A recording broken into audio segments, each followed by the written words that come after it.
pas si tu te rends compte qu'on est en train de reverse l'interview depuis tout à l'heure. C'est maintenant, on va te poser des questions, Benoît, et tu vas nous répondre, ok? Parce qu'il y en a marre. Que ce soit toujours toi qui nous pose des questions, ton père et moi, on en a marre.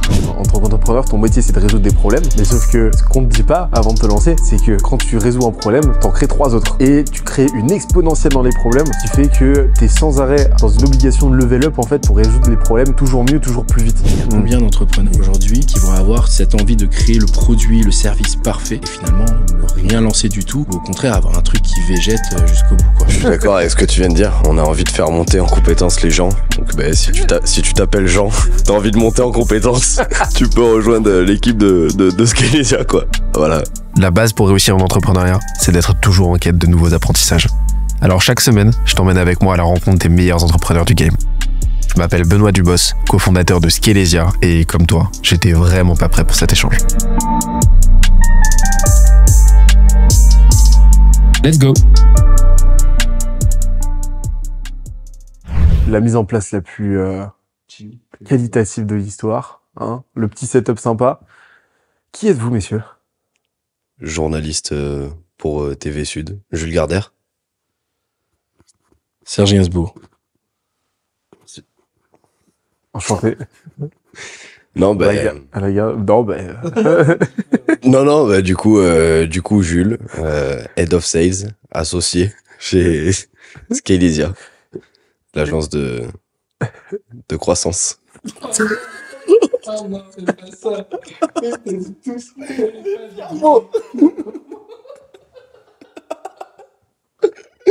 Ça commence si mal. J'ai jamais dit ça. On regarde tellement. C'est parfait. Tu m'as brain. Non, Jules, associé du coup et Head of Sales chez Scalezia. L'agence de croissance. Plus. Et Christian, je vais te laisser te présenter parce que j'ai déjà eu un peu de mal avec la mienne, donc je te laisse imaginer ce que ça peut donner. Eh ben moi de mon côté, Christian, COO et cofondateur de Scalezia. Donc voilà, vous avez un peu toutes les infos. Donc est-ce qu'on rentre un peu dans les rôles Non, je pense qu'on a... On peut s'arrêter là, je pense. Ouais, je pense qu'on peut couper là. Tu peux nous parler un peu de ton t-shirt, s'il te plaît? Ouais, écoute, c'est un petit t-shirt de bonne facture, voilà. De très très bonne facture, ouais. Voilà, que j'ai trouvé dans ma valise finalement. Et que je trouvais sympa pour ce podcast. Voilà. Valise, pourquoi? On est où là? On est à Etretat, au sud du Mexique, pas loin des falaises, parce qu'on a loué un château pour réunir toute l'équipe pendant 5 jours, comme on a l'habitude de faire, hein, on fait de coutume 3-4 fois par an, on réunit tout le monde dans une grande maison, et là c'est vrai que cette fois belle surprise sur la maison. On s'est dit qu'on allait tourner ce petit épisode entre nous pour pouvoir revenir un peu sur... C'est-à-dire que c'est même plus une maison à ce stade, c'est carrément le château qui porte le nom de la ville. Ouais, voilà. Dit que bon, là on commence à passer en certain standing, il y a 3 cuisines, il y a un cottage, là on est dans le cottage. Donc là c'est une toute petite partie du cottage.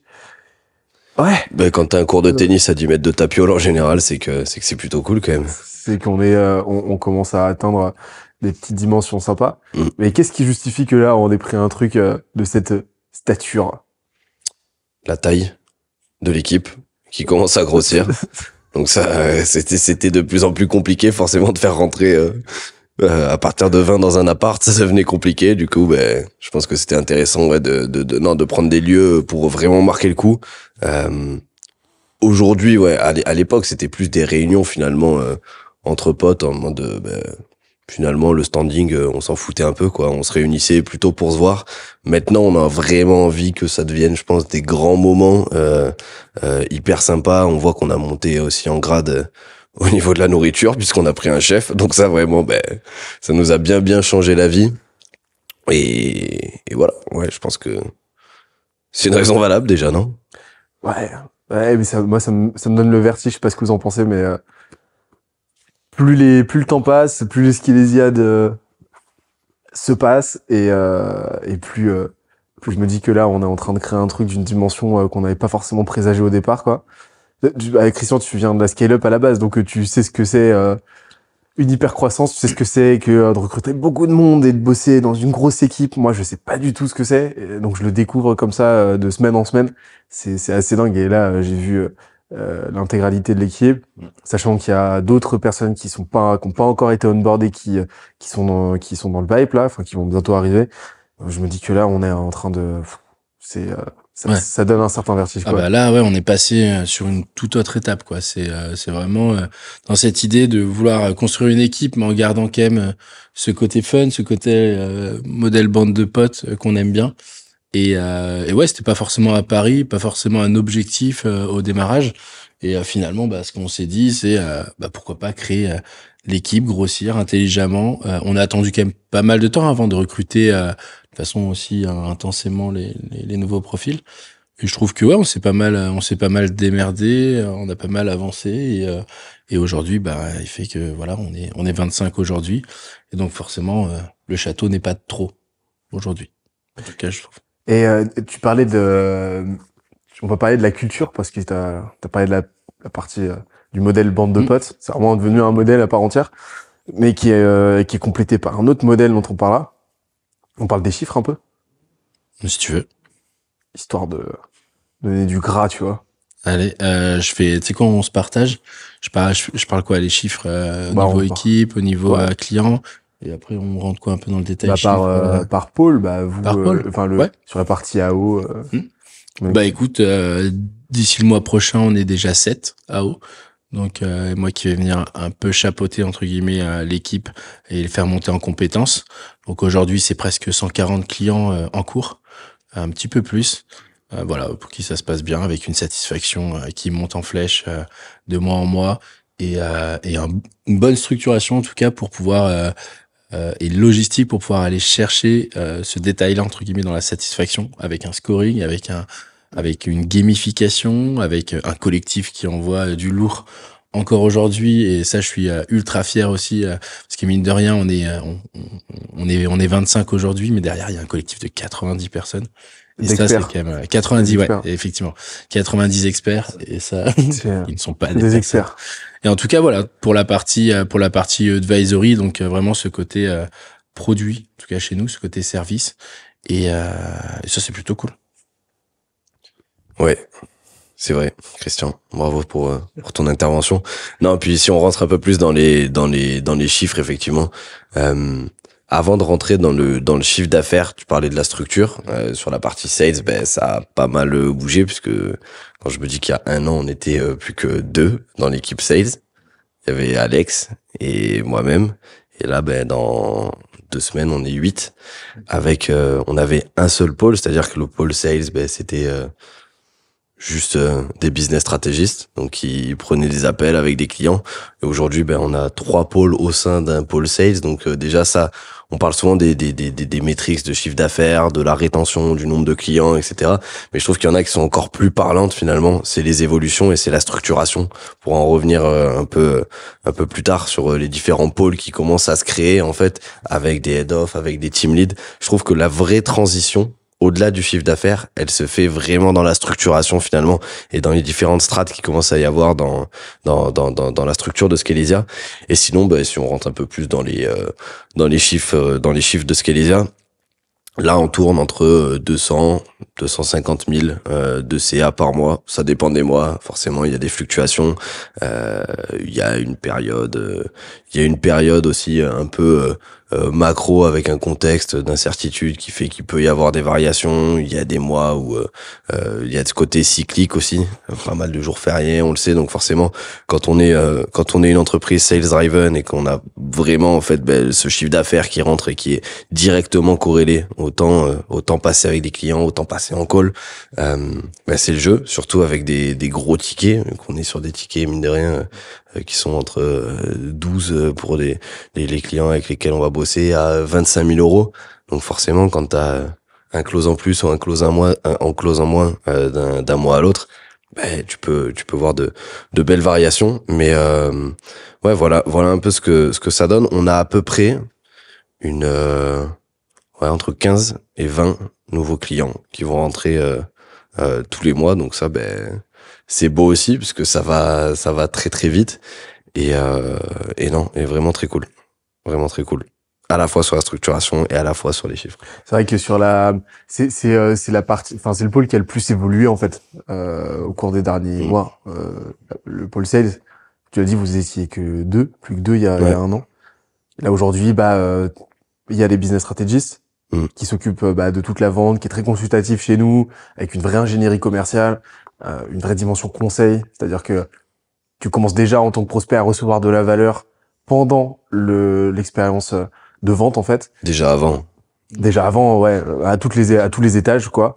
Et en fait, on a fait rentrer aussi Camille, qui est sur la partie BDR, SDR, on peut appeler ça comme on veut, qui s'occupe de la outbound, en fait, qui fait un super travail.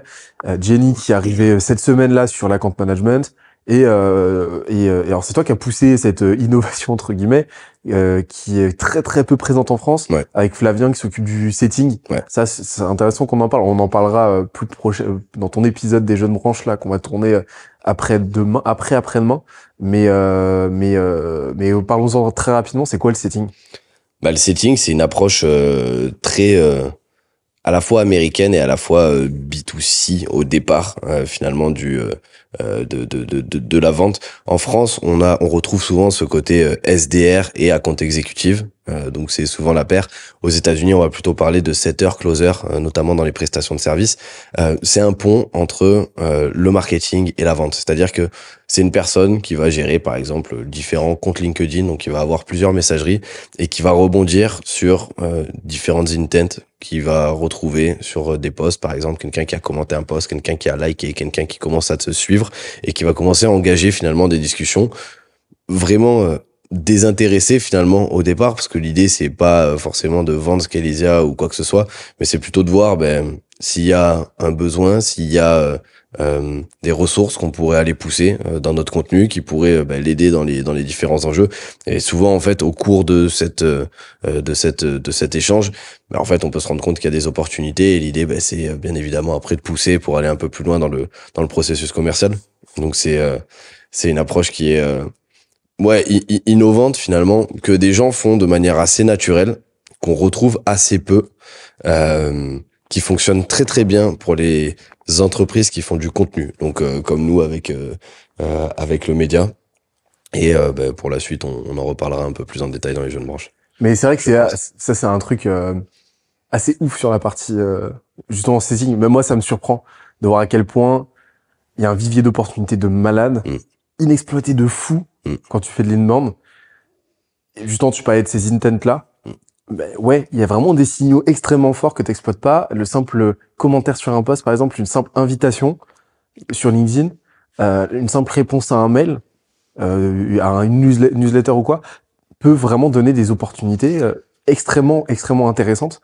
Et ça, je vois un petit peu le coup d'opportunité en fait qu'on s'est infligé à ne pas justement faire ce travail-là plus tôt. C'est dingue. Et je me dis, mais le nombre de boîtes en France qui je pense, souffrent du même coup d'opportunité, c'est assez dingue, quoi. Surtout, je sais pas si tu te souviens, au tout début, tous ces posts là, enfin, si vous vous souvenez, tous les posts contenus qu'on envoyait avec cette méta où il y avait, je sais pas combien de commentaires sur lesquels on aurait pu aussi bien le travailler. C'est venu assez tard. Je trouve que c'est quand même venu au bon moment, parce que mine de rien, c'est bien de pas avoir été même légèrement pushy à l'époque, parce que il y avait une volonté de créer un média suffisamment solide et impactant. Donc d'un côté, oui, frustrant de peut-être pas l'avoir fait d'un point de vue business. Et après, à l'heure actuelle, je trouve que ça s'y prête bien. Donc content d'avoir attendu aussi de le faire dans de meilleures conditions, quoi, et avec une plus grosse maîtrise. Ouais, puis après on avait aussi, on est arrivé, on peut le dire, un peu à l'âge d'or de LinkedIn, quoi. Donc le like plus commande si tu veux recevoir un contenu, et tu fais 2 millions de vues, quoi. Donc ça, c'est vrai qu'en fait on a fait grimper des comptes LinkedIn en termes d'abonnés à une époque où t'avais des reach juste de malades mentaux, et je pense qu'on n'aurait même pas eu de toute manière la bande passante pour engager plus de conversations, étant donné que on est tombé dans un réflexe assez cool qui est l'inbound, hein, on va le dire. On a vécu avec l'inbound des leads entrants qu'on n'arrivait même pas à traiter à une certaine période, tellement on avait de demandes finalement de notre côté. Et du coup, c'était quand même un luxe. Donc on n'avait même pas eu besoin en fait d'aller plus loin. C'est pour ça que l'outbound est arrivé finalement assez tardivement. Mais tout ce côté inbound nous a permis d'avoir un peu un persona rétroactif, c'est-à-dire de faire vraiment tomber toutes les barrières, de se dire, on fait rentrer du monde, on fait rentrer plein de boîtes, on a testé du B2B, du B2C, de la grosse boîte, de la petite boîte, etc. Et en fait, cet entonnoir, ça a pu écrémer au fur et à mesure du fait d'avoir itéré sur plein de modèles de croissance. Donc c'est venu nourrir aussi ce produit-là, c'est venu nourrir l'ICP. Et maintenant, on sait exactement comment segmenter, qui on doit aller chercher, avec qui on a les meilleurs résultats, avec qui on a envie de bosser aussi. Et c'est aussi le luxe maintenant de pouvoir développer l'outbound et le setting aujourd'hui, parce qu'il y a cette qualification humaine qu'on n'avait pas avant sur un questionnaire. Forcément, il y a un côté ressenti commercial qui est hyper important, quoi. Clairement. T'as une vraie corrélation aussi avec la brand, en fait. C'est-à-dire, à quel point ta brand est forte, corrélée à ton positionnement, c'est-à-dire savoir avec clarté ce que tu vas proposer à qui, etc. Et forcément, ça facilite derrière ton travail de setting, quoi. Et justement, sur la partie média de notre côté, là, aujourd'hui, on est en train de faire ce shift où pendant longtemps, on parlait de la team content, la team content. On a tous nos petits surnoms. Donc, la team content, aujourd'hui, se renomme petit à petit la team média.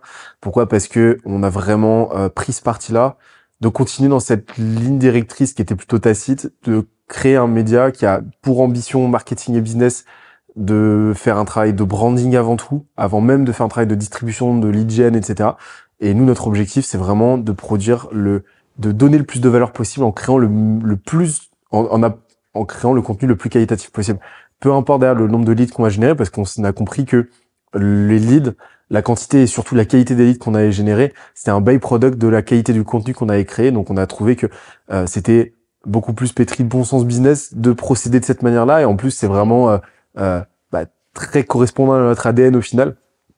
Donc sur le média, aujourd'hui, on est 4 personnes.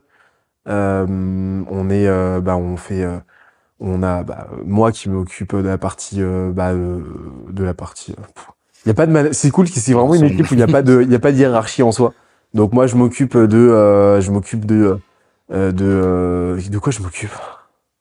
C'est vrai qu'est-ce que tu vas t'occuper déjà le côté égérique. Je sais pas si c'est le seul truc c'est ça, t'es la star en fait, c'est ça, c'est tout. Sinon, mais non, après il y a le côté je vais m'occuper de la création d'une très très grande partie du contenu, avec Romain qui s'occupe de toutes toutes les opérations contenu, donc tout ce qui est publication, tout ce qui est revue des contenus, etc. Alex au montage et Julien au SEO. Et aujourd'hui, pour vous donner quelques chiffres, j'ai fait les deux meilleurs mois ever. Là, c'est un petit peu redescendu, régression à la moyenne, tout ce qu'on veut. Mais j'ai fait 2 mois à 7,5 millions impressions sur LinkedIn. J'étais assez content. La chaîne YouTube a bien pété. Là, on va dépasser 8 000 abonnés. On était à genre 3 ou 4 000 il y a 3 mois. Donc, ça monte bien. La newsletter, on est à 24 000 inscrits actifs. Donc c'est vraiment cool. Et là, ce qui est vraiment sympa, c'est de voir à quel point toutes les courbes augmentent et des courbes qui se maintiennent, dont la trajectoire se maintient dans le temps. Et ça, c'est vraiment sympa, quoi. Non, c'est sûr que, alors, autant humainement, je suis pas fan de ton personnage, autant par contre professionnellement, c'est vrai que... Je serais pas fan de moi non plus, hein. Ouais, donc c'est vrai que, non, professionnellement, par contre, t'as vraiment de belles data et des qualités professionnelles qui sont super. C'est une très belle courbe. Qui balance quand même pas mal ton côté humain qui laisse à désirer, quoi. Donc c'est plutôt une bonne chose. Ouais. Il fallait la sortir, celle-là, de toute façon. Il fallait la sortir. De toute façon, c'est ça qui est sympa, en fait, chez Skelesia, et là, ça nous fait un pont de tout trouver avec la culture, c'est que on est quand même, on pourrait résumer ça à des gens qui professionnellement sont pas trop dysfonctionnels, mais qui humainement parlant sont quand même assez déplorables, quoi, au final. Ouais. Je suis assez avec toi en tête de proue, au final. Oui, mais bien sûr, moi tête de pioche aussi. Moi le premier, moi le premier. On est, en fait, on vous l'a pas dit, mais voilà, on voulait régler nos comptes en direct, donc Tu peux mettre un petit jingle avec un petit ring. C'est pour ça que les manches sont retroussées depuis tout à l'heure. Ouais. Vous allez voir, là c'est la partie un peu fun du podcast, puis après on va se lever, etc. Enfin, il va y avoir vraiment, on va faire un petit grappling tous les deux. Et Je t'attends, je t'attends. Ouais, mais ça va venir en deuxième partie de podcast. Voilà, une partie un peu plus Pour le watch physique. time. Voilà, pour le watch time. On a vraiment envie de faire, ouais, à la fin, il n'en restera qu'un, en fait, autour de ce canapé. Donc vraiment, restez jusqu'à la fin. Vous allez voir, je pense que ça va pas mal Et il cartonner. récupère les parts des deux autres. Hein. Ouais. C'est un concept américain qu'on vient d'importer, en fait. C'est un espèce de match à mort par équipe, finalement. Sans équipe, du coup. Sans équipe, effectivement, sans équipe. Enfin, vous êtes venu tout seul. Parce que moi, j'ai 3 sales derrière le canapé, en fait, qui sont prêts à sauter à n'importe quel moment. Donc, je pense que ça peut être un concept aussi, quoi. Enfin, moi, j'ai la team content qui... Ouais, ok, je suis tout seul. Ouais.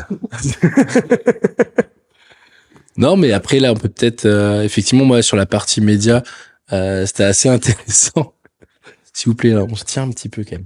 On est dans un château, il y a des lumières, il y a un régie, un régisseur.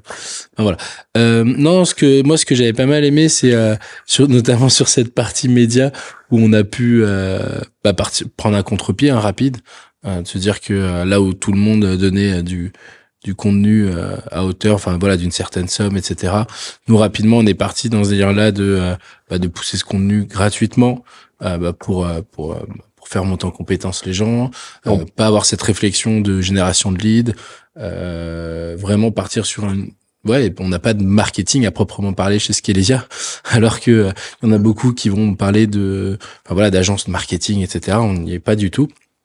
Et là où c'est pas une agence aussi. D'ailleurs, on trouve on a notre propre catégorie. On est en tout cas dans cette phase de vraiment pousser sur notre propre catégorie et de le voir développer au maximum, quoi. Donc copilote. Après ça, c'est encore quelque chose à travailler, je pense. On en reparlera. J'ai l'impression qu'on est... Putain, j'ai passé 4 ans à trouver. C'est un truc qui me flingue. C'est t'as des gens sur LinkedIn qui commentent, qui se trouvent intelligents à commenter. Ouais et tout. J'ai beau lire votre profil et tout, je comprends pas ce que vous faites. Alors déjà, premièrement, il y a de très fortes chances donc que tu sois pas qualifié pour être un de nos clients. Deuxièmement, au pire, va lire le site, parce que si tu lis la homepage, tu verras que tu vas vite comprendre. Et troisièmement, le truc, c'est qu'en ce moment, il y a 140 clients qui de toute évidence, ont bien compris, quoi. Donc, est-ce que c'est un problème? Est-ce que je suis censé en faire quelque chose de cet avis non sollicité? Je pense pas. Et c'est vrai que ça a été un vrai sujet, hein, le positionnement, comment on se définit. Parce que, on est en train de créer notre propre catégorie avec énormément de contre-pieds. On avait parlé dans l'épisode qu'on avait fait ensemble.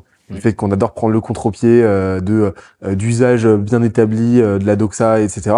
Ça se voit avec notre média, avec le fait que nous on apporte énormément de valeur ultra gratuitement, etc. Et une quantité de valeur qui donne la migraine à certains. C'est-à-dire qu'on envoie des micro-cours, c'est même plus des micro-cours de 22 pages, des 4500 mots dans la missive et tout, des folies furieuses, tu vois. Et ça se voit aussi dans la façon dont on opère. Notre façon d'appréhender la croissance. Enfin, de toute façon, j'invite tout le monde à aller voir l'épisode qu'on avait fait parce qu'on explique tout ça en détail. On peut expliquer sur le site aussi, hein, de toute manière. Mais ça se retrouve aussi, vous allez me laisser aller sur cette partie maintenant, ok? La culture. Avec aussi des contre-pieds, c'est-à-dire que, on est en full remote. Et puis là, on le voit bien, on a un mode de fonctionnement entre nous qui est quand même assez particulier, quoi.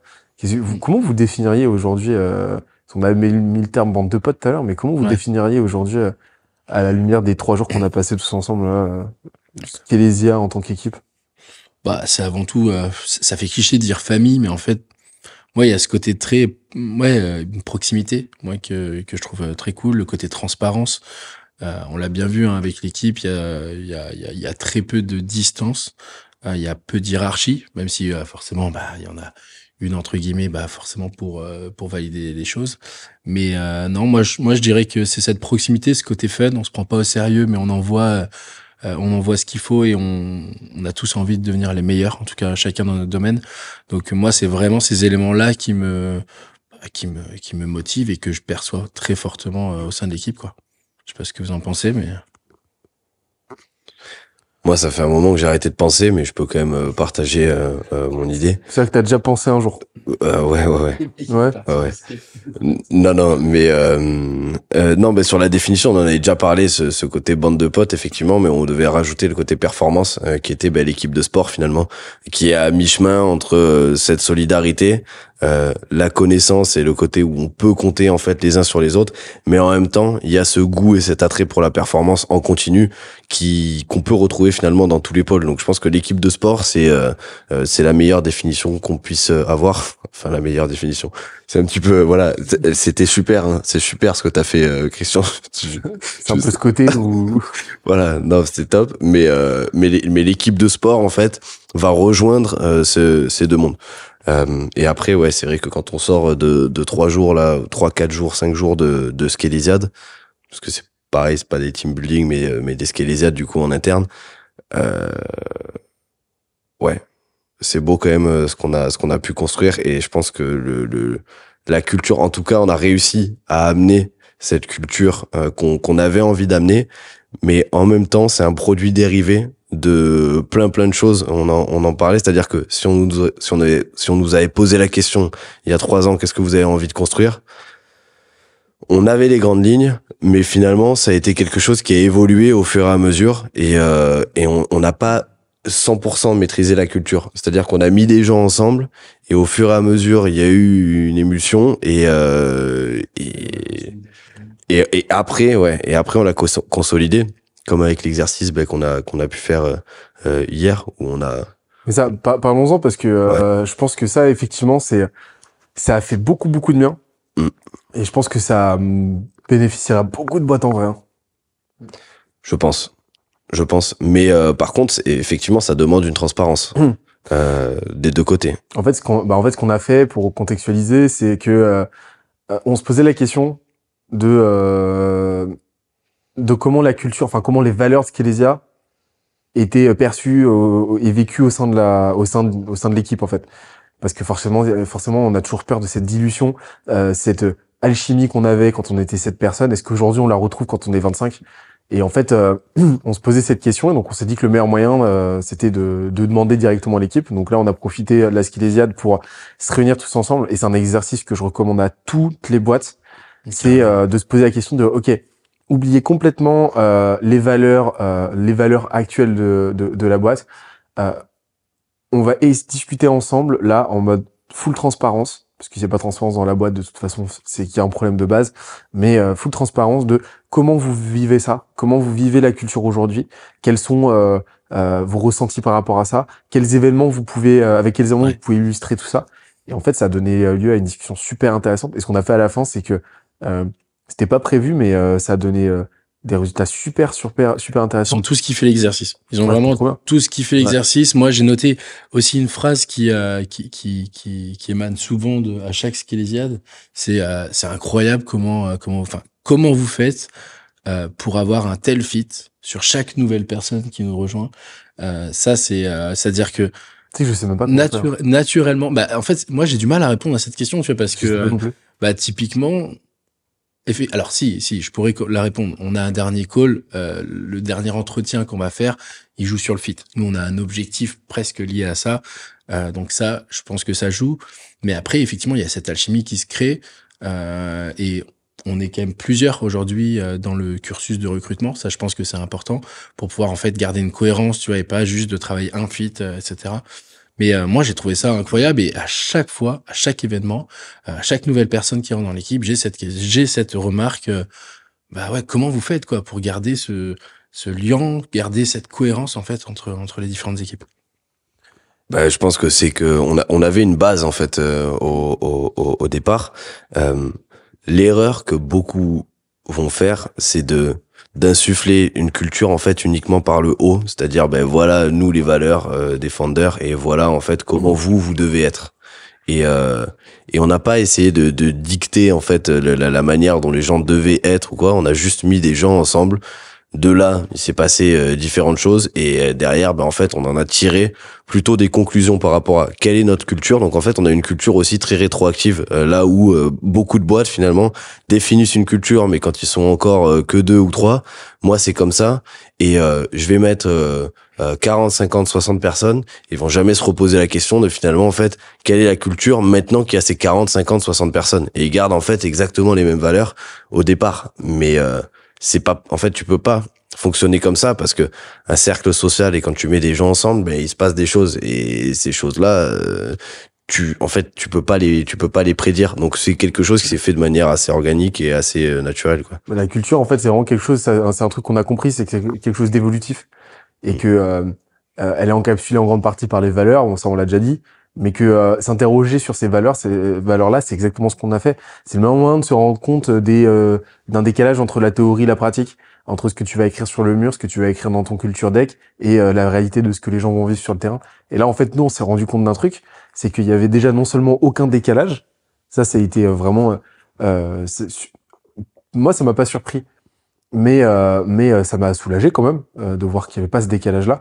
Mais surtout, moi, on en a parlé entre nous, le message sous-jacent qui est ressorti de cet exercice-là, c'est qu'en fait, tout le monde dans la boîte veut qu'on y aille encore plus à fond en fait dans nos valeurs de transparence, de générosité, de collégialité, etc. Et que au final, la demande collective, c'était encore plus de radicalité, quoi. Et c'est trop bien en fait. Mais au-delà de ça, il y a le côté challenge. On leur a demandé, voilà, est-ce que vous êtes prêts à passer la seconde, tu vois, à passer vraiment les différents caps et tous sont ultra chauds, quoi. Enfin, clairement, il y a ce côté où il doit y avoir une maîtrise aujourd'hui. On est arrivé à un moment, comme tu le disais, où on peut plus se permettre de trop faire les choses à l'arrache comme on avait l'habitude au départ, dans le bon sens du terme. Mais ils sont tous prêts, quoi. Ils sont tous prêts. Ils ont tous cette envie, ce goût du challenge. Et ça, c'est top. Parce que, en tant qu'entrepreneur, je pense qu'il y a rien de mieux qu'en fait avoir une équipe qui a autant la niaque, autant les crocs que les founders. Donc ça, c'est le feu. Et ouais, je trouve que ça va dans cette dynamique-là de cohésion, de fit, de culture fit et presque même le truc le truc le plus essentiel aujourd'hui, quoi, dans le développement de la boîte. Et là, en un an, alors je me souviens même plus du CA qu'on faisait il y a un an, on devait faire quelque chose comme 80 000 par mois. Ouais, ça dépendait des mois. On a fait des mois plus bas. On a doublé le CA globalement sur N-1. Parce qu'on n'a pas un coup on a été 2, un coup on a été 3, 4, donc forcément il y a eu des corrélations. Après il y a eu aussi le moment où moi j'ai décroché de la vente forcément en partie dans l'année, donc forcément il y a un temps d'adaptation en fait inévitable parce que tu construis une équipe. Si tu veux pouvoir construire une équipe, il faut aussi pouvoir la laisser faire, laisser prendre des leads, des gros leads et qu'elle puisse monter en expérience. Donc ça demande un petit temps d'adaptation, mais globalement, ouais, on x2, ouais, par rapport à l'année dernière. Comment, là, ça serait quoi? On a parlé de la culture. Je pense que c'est un des leviers principaux, mais ça va être super intéressant, je pense, pour les gens qui nous écoutent, mais, parce que pour obliger qu'il y ait des gens qui nous écoutent, les gars. Enfin, gaffe. Mais, range les mariachis, s'il te plaît. Ouais. Et, mais, ça fait partie je pense que la culture vraiment fait partie des leviers principaux qui ont fait, je suis d'accord avec toi. D'accord avec moi. Sur ce que tu viens de dire. Qui ont à l'origine de cette croissance-là, de cette évolution-là. Ce serait quoi, selon vous, là, les autres piliers décisionnels qui ont fait que, en un an, on a grossi comme ça? Et surtout que là, on identifie que la trajectoire va se maintenir sur l'année prochaine, qu'il y a de très fortes chances que, l'année prochaine, ouais, on soit dans des ordres de grandeur similaires et qu'on double encore le CA. En tout cas, c'est très très bien parti. Mais c'est quoi les grandes décisions qu'on a prises selon vous qui sont à l'origine de ça? Je pense que déjà le fait de comprendre que l'oxygène d'une boîte c'est la trésor, que si tu veux pouvoir réinvestir de la trésor dans la croissance et du coup créer cette dynamique là, tu dois collecter le plus rapidement possible. Donc c'est quand on a commencé à faire la distinction entre le CA facturé et le CA collecté. Au début, on avait un modèle où tu payais au mois le mois, donc MRR, 12 000 euros sur 6 mois, super, 2 000 euros par mois avec un prélèvement. Puis à un moment, on s'est dit, mais pourquoi qui nous a demandé en fait de faire un paiement en 6 fois, tu vois? Tu vas sur un site internet, globalement, c'est paiement une fois, puis après t'as des possibilités de paiement, mais ça c'est plus en fait une facilitation que quelque chose en fait au départ dans le business model du site internet. Ben là c'est exactement la même chose. On s'est dit autant collecter en fait un maximum. Derrière on se laisse cette possibilité d'avoir une logistique de paiement pour pouvoir faciliter l'accès, parce qu'on est conscient que c'est pas toujours facile de sortir 15 000 euros d'un coup, donc c'est normal, et il faut se laisser cette liberté là. Mais du coup tu collectes rapidement, donc en fait t'as de la trésor que tu peux réinvestir dans ta croissance, et derrière en fait il y a des effets cumulés qui sont juste énormes, et surtout tu respires un peu plus quand tu passes sur ce modèle là. Donc ça je pense que c'est une des décisions qui nous a permis vraiment d'accélérer et d'aller plus loin. Et peut-être que Christian t'en as une autre. Ouais. Là, tu me dis, si tu peux me donner le micro, Jules, je peux comprendre. Hein. Qu'est-ce que tu peux nous en dire alors? Alors, qu'est-ce que je pourrais en dire? Non, il y a eu plusieurs choses. Il y a eu les bons choix faits sur le développement d'un point de vue produit, des choses qu'on a arrêtées, typiquement le bootcamp, qui était quand même qui fait partie des murs en fait à la base de Scalesia. Donc on a décidé d'arrêter, pas parce que c'était pas rentable. Mur non porteur. Bon, après, voilà, il y a eu de la casse. C'était pendant un temps, une vache à lait qui est devenue ensuite plus un poids et une incohérence, en fait, de positionnement qu'autre chose, quoi. Carrément. Et ça, on l'a arrêté. Mais typiquement, comme tu dis, c'était vache à lait. C'est-à-dire que c'était quand même 70% de notre CA à l'époque. Bon, je tire un peu les traits, mais on doit pas être non plus très loin. Et c'est surtout qu'on a cru en nous sur le développement de l'advisory. Et je trouve que ça a été déjà un premier pari gagnant et une grosse évolution réalisée de notre côté, quoi. Donc non, moi ça c'était vraiment un des points essentiels. Et puis rapidement d'internaliser la partie recrutement. Donc avec un head of people, donc petite dédicace d'ailleurs à notre amie Louise, mais qui fait un travail incroyable et ça c'est important parce que au début on était solo sur les 14 premiers recrutements et ça c'était quand même très compliqué. C'est vrai que dans la plupart, enfin dans l'immense majorité des boîtes, il y a aucun poste en fait people. On appelle ça comme on veut, mais qui rentre avant qui est la 50. La barre des 40-50 personnes. Nous on a choisi au contraire de faire intervenir ce rôle-là le plus tôt possible. Et on était combien? On était 14 on était 14. Ouais. En fait, ça a apporté ça a créé un appel d'air de malade mental. Je suis tellement content qu'on ait fait ce choix-là. C'est assez fou, quoi. C'est surtout que ça fait partie de notre stratégie. Là, justement, je pense que ça fait quoi, une demi-heure, 3/4 d'heure qu'on parle. On parle que d'humain. On parle que de ces choix, de la culture, de ce qui crée notre culture, de toute cette, de tous ces personnes, ces membres aujourd'hui, et pour moi c'était juste normal qu'on priorise ce chantier-là, et c'est pour ça qu'on a pris cette décision ensemble. Mais je pense que ça a été une très bonne décision pour pouvoir avancer, quoi. Je sais pas ce que. Non, je suis d'accord. On a parlé que d'humain, on a un peu parlé bagarre aussi avec Benoît, donc ça c'est. On va la faire la bagarre. Hein. Je pense que c'est un des highlights aussi du podcast. Là, effectivement, pour revenir sur la partie talent acquisition et la partie RH, vulgairement en fait, c'est la partie RH. Moi, dans les boîtes dans lesquelles j'ai bossé avant, en fait, j'ai jamais atteint une taille de boîte où déjà ça a nécessité un truc avec des ressources humaines. Donc c'était toujours de la TPE. Donc de me dire que dans la boîte on avait une personne pour s'occuper des ressources humaines, j'étais en mode ok, donc là ça y est, c'est CAC 40 quoi. Ça y est, on est dans les 40 plus grosses entreprises françaises. On a une personne sur la partie RH, tu vois. Et donc ça déjà, ouais, ça a été un changement majeur. Et d'ailleurs, au-delà de la partie RH, on a une particularité qui est aussi le télétravail. Le télétravail qui est un flou aujourd'hui juridique, administratif en fait en France. Donc il n'y a pas forcément de périmètre aujourd'hui sur la partie télétravail. Et c'est vrai que t'as des obligations, t'as des choses que tu dois faire. Heureusement que Louise est arrivée, parce que nous, en fait, on était en mode savant fou, quoi. On avait des gens avec des ordinateurs en T'avais les cheveux qui vidéoconférence. allaient bien en plus à l'époque. J'avais les cheveux du savant fou, donc heureusement qu'elle est arrivée.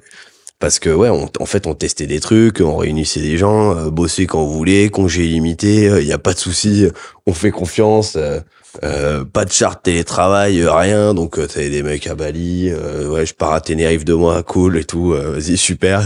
Puis là, En fait, en soi, c'est toujours. En fait, le truc, c'est que businessment parlant, c'est toujours cool. Mais en fait, il y a un cadre légal et ça, on l'a appris. voilà, Mais, c'est vrai que voilà, il y a des choses à mettre en place. je sais pas là ce qu'on risque. Voix de Laurent Ruquier, là, vous m'arrêtez, hein. Je sais pas ce qu'on risque là à en parler là en tout cas de notre illégalité, mais je pense qu'on a passé un petit moment quand même effectivement un peu borderline sur ce côté, en tout cas sur ce cadre là, sur même mettre un règlement quoi. Une fois que tu arrives avec un certain nombre de personnes, oui il y a une charte humaine, il y a un règlement moral, mais t'es obligé de cadrer tout ça quoi, de mettre délimiter quoi, un périmètre. Mais si tu veux, mais parlons de notre illégalité après. Il y a pas de souci. Non, mais carrément, là, c'est... Après, je trouve que moi, c'est essentiel et ça va aller de pair avec l'évolution, surtout de ce que attendent maintenant les nouveaux profils, parce qu'on en a eu quand même quelques-uns sur la partie recrutement. Et non, ça va aller, merci. Et donc, du coup, ouais, non, pour moi, c'est le côté, cette flexibilité qui était amenée, bah, ça part d'une bonne intention au départ. Et heureusement qu'on l'a fait, même si il y a eu certains risques. Effectivement, c'était pas ultra bien maîtrisé, mais c'est ce qui a posé aussi le cadre et c'est ce qui a nourri la culture. Donc, de toute façon, il faut prendre des risques quand on est entrepreneur. Donc, merci, je note aussi. Mais non, moi j'ai trouvé très cool. Et est-ce que c'est un risque? Oui, ça l'a été. Nous, on a appris. On a recruté aussi pour gérer ces choses-là. Donc non, moi je trouve que ça déjà, c'est les gros points qui nous ont permis d'évoluer, de garder cette tendance-là pour bien avancer. Donc voilà, on pourrait t'en donner encore pas mal, mais je pense que tu les as aussi en tête. On en a pas mal en stock, mais je pense qu'on pourrait débattre beaucoup trop longtemps là-dessus. Et ce serait quoi, là, vous, les grands apprentissages / conseils que vous aimeriez donner à l'entrepreneur que vous étiez il y a 1 an, c'est-à-dire entrepreneur d'une boîte de 5 à 10 personnes qui veut scaler, qui est bootstrap, qui veut faire les choses bien. Là, à la lumière de cette année qui s'est écoulée, ce serait quoi que vous aimeriez lui dire à cet entrepreneur-là? Moi, je dirais que c'est ce côté vélocité, ce côté ne pas avoir peur au contraire, la seule peur qu'il doit avoir, c'est ce côté inactif, ce côté inaction plutôt.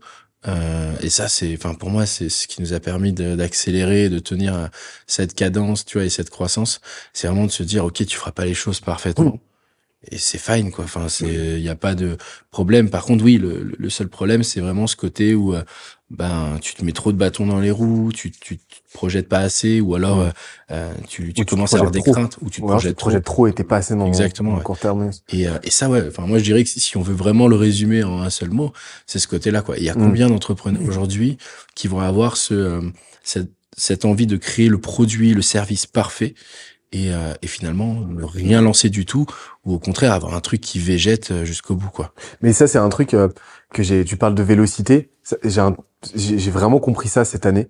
Je l'avais compris intellectuellement, mais je l'ai vérifié et je l'ai vécu cette année. C'est vraiment ce côté hydre à 3 têtes. En entrepreneuriat, ton métier, en tant qu'entrepreneur, ton métier, c'est de résoudre des problèmes, oui. Mais sauf que ce qu'on te dit pas avant de te lancer, c'est que quand tu résous un problème, t'en crées 3 autres. Et tu crées une exponentielle dans les problèmes qui fait que t'es sans arrêt dans une obligation de level up, en fait, pour résoudre les problèmes toujours mieux, toujours plus vite. Et ça, c'est un truc que j'ai observé dans la boîte, mais qui, je pense, est vraiment nécessaire si tu veux scaler. C'est déjà de comprendre que t'auras toujours plus de problèmes, et que plus t'en as, mieux c'est, en fait. C'est très bon signe. Mais surtout que, ce qui va faire la différence entre toi et une autre boîte, c'est la vélocité à laquelle tu vas résoudre les problèmes. Et ça, c'est un truc que j'ai observé dans l'équipe, au sein de l'équipe. C'est qu'aujourd'hui, on est de plus en plus performant, déjà pour identifier les problèmes, pour mettre des termes, un cadre dessus, et pour résoudre le problème en question. Et je vois aujourd'hui la vélocité qu'on a versus celle qu'on avait il y a 1 an. franchement, il n'y a pas photo, quoi. Aujourd'hui, on résout des problèmes. On est capable d'adresser un problème le matin à 10h, le soir à 19h, alors que c'est un problème de fond. On a déjà cadré le truc, on l'a périmétré et on a mis en place le plan d'action, enfin, défini le plan d'action qu'on commence à exécuter dès le lendemain matin pour résoudre le truc, quoi. C'est juste insane. Ouais, c'est transition parfaite avec ce que j'avais en tête justement pour le conseil quand t'es à 5-10 salariés.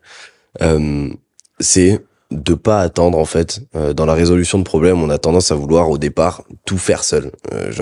Être persuadé qu'on peut tout gérer, qu'on n'a pas besoin d'aide, qu'on n'a pas besoin de se faire accompagner et que l'accompagnement, en gros, c'est on attend d'avoir de l'argent pour se faire accompagner. Et aujourd'hui, en fait, ce qui te coûte le plus cher, c'est pas le coût de l'accompagnement ou c'est pas le coût de la connaissance, mais c'est le fait de ne pas avoir cette connaissance-là. C'est-à-dire que, en gros, si t'es capable, si tu te fais accompagner et que tu payes 2000 € par mois et que tu vas en chercher en fait 15-20 000, ben, ça veut dire qu'en fait tous les mois tu perds potentiellement 15-20 000 € parce que en fait t'as pas payé ces 2000 €. Donc en fait, ce qui te coûte cher, c'est pas le fait de payer 2000 €. Ce qui te coûte cher, c'est le fait de ne pas les payer. Et c'est là où tu passes, en fait, de cette idée de ROI à vraiment, coût d'inaction. C'est-à-dire combien ça te coûte tous les mois de rester dans cette idée de croire que tu peux faire les choses tout seul et ainsi de suite. Et dans la résolution de problèmes, en fait, prendre quelqu'un qui est déjà là où t'aimerais être, toi, mais en fait, tu vas gagner 5-10 mois, 1 an, mais même parfois des 10 ans en fait, par rapport à si tu avais essayé d'itérer seul, de faire au fur et à mesure. Par contre, il faut pas tomber non plus dans cette idée de baguette magique en mode on va arriver, on va m'accompagner, il va se passer des choses. Tu vas devoir mettre les mains dans le cambouis, tu vas devoir exécuter, tu vas devoir t'y mettre à un moment donné, quoi. Les gens, ils sont là pour te guider, ils sont là pour te montrer une direction, mais toi, tu vas devoir à un moment de toute manière t'y filer, quoi. On en revient à cette équation une boîte et la somme de ses compétences, la moyenne de ses talents. C'est pas le dividende de l'argent qu'elle dépense. Donc l'argent, ça va être un moyen justement pour développer ces compétences-là, augmenter cette densité de talent et ça va pas être quelque chose. Ça va pas être de l'argent magique qui va te permettre de résoudre n'importe quel problème. Non, à bout d'un moment, t'es obligé de level up en tant qu'équipe, level up en tant qu'entrepreneur. Et de faire level up individuellement les membres de ton équipe, ça c'est indispensable, quoi. Et peu importe ce que tu fais, hein, que tu fasses du produit, du service, enfin vraiment, t'as des effets cumulés de fou, encore plus quand tu fais du service, parce que de 1, t'apprends des choses pour ta boîte, et en plus de ça, tu vas pouvoir en fait le retranscrire dans des potentiels accompagnements. Si t'es une agence, peu importe, en fait, tu pourras aller être encore plus pertinent toi dans ce que tu vas aller délivrer. Donc, je pense que c'est un indispensable. Si t'exécutes, donc ce que Christian a dit, t'es capable de mettre les choses en place directement, de pas te poser 40 000 questions, en tout cas quand t'es 5-10, et qu'en plus de ça, t'es capable d'aller chercher la bonne information au bon moment par rapport à ton stade de croissance. Tu dis souvent, il faut pas mettre un réacteur d'avion sur une bicyclette. En fait, c'est exactement ça. Ça sert à rien d'aller chercher des trucs, des stratégies de boîtes qui ont fait 10 millions, et d'aller chercher la stratégie qui font qu'elles sont en train de faire 10 millions. Parce que avant ça, en fait, il y a eu 40 000 stratégies qui n'ont pas été faites. Et c'est celle qu'on voit pas aujourd'hui. Et c'est celle-là que tu dois aller chercher, en fait. C'est celle qui te correspond à l'instant T. Et la capacité à identifier le problème, ça va te permettre, en fait, de trouver la solution à ce problème encore plus facilement. Et du coup, la ressource nécessaire, quoi, pour le résoudre. Selon vous, aujourd'hui, on identifie les problèmes en interne? C'est quoi les moyens J'en ai aucune idée. Mais c'est vrai, c'est une question. Mais moi non plus, j'en ai aucune idée, mais je me dis à un moment donné, il y a forcément un framework, tu vois. Pour identifier les problèmes et se dire, ok, on se projette, on avance, etc. Ouais. Je dirais que la plupart du temps, on les subit. Et je pense que on les subit dans le sens où ça nous tombe dessus et que on résout le problème, tu vois, quand ça arrive. Après, je pense que c'est en échangeant avec d'autres boîtes où on arrive à se rapprocher en fait de personnes qui ont potentiellement vécu la même chose et là pas par mimétisme mais de se dire que en fait on vient apprendre comment eux ils ont corrigé le problème, comment eux ils sont passés outre ce problème, comment ils l'ont évité, comment finalement en fait c'est des problèmes qui doivent être captés, doivent être subis pour pouvoir avancer. Donc ça, c'est des apprentissages et comme tu l'as dit, c'est aller capter la bonne information. Et là, ça va jouer sur des échanges avec des boîtes qui ont eu un parcours peut-être similaire et potentiellement une étape au-dessus pour pouvoir justement anticiper comme tu viens de le dire, quoi. Et je pense que aussi il y a autre chose, c'est qu'on n'identifie pas le problème directement. En général, tu identifies une conséquence et derrière, par rapport à cette conséquence-là, t'essayes de comprendre en fait où est le problème qui cause justement cette conséquence-là.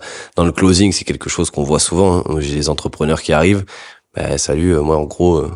J'ai mon chiffre d'affaires qui bloque. Ok, ça c'est une conséquence. Maintenant le problème, en fait, c'est en leur posant les bonnes questions. C'est le principe du coaching, c'est le principe du questionnement en fait, et de l'approche qu'on a aussi dans le processus de vente, c'est de te poser les bonnes questions en fait pour que toi tu sois capable d'identifier le problème. Et souvent on a les conséquences bien avant d'avoir identifié le problème. Donc c'est ta manière en fait à prendre du recul sur ce que tu es en train de faire, sur ce que tu as pu faire, et effectivement comme Christian l'a dit, à te comparer en fait avec d'autres boîtes quoi. Pourquoi elle y arrive et pourquoi j'y arrive pas quoi, tout simplement. Ok. Et après c'est t'as vraiment plusieurs phases quoi. C'est diagnostic, donc tu identifies peut-être des symptômes. Tu vas diagnostic, donc tu vas poser un certain nombre de questions comme tu l'as dit pour revenir à la source du problème, au premier principe même du problème.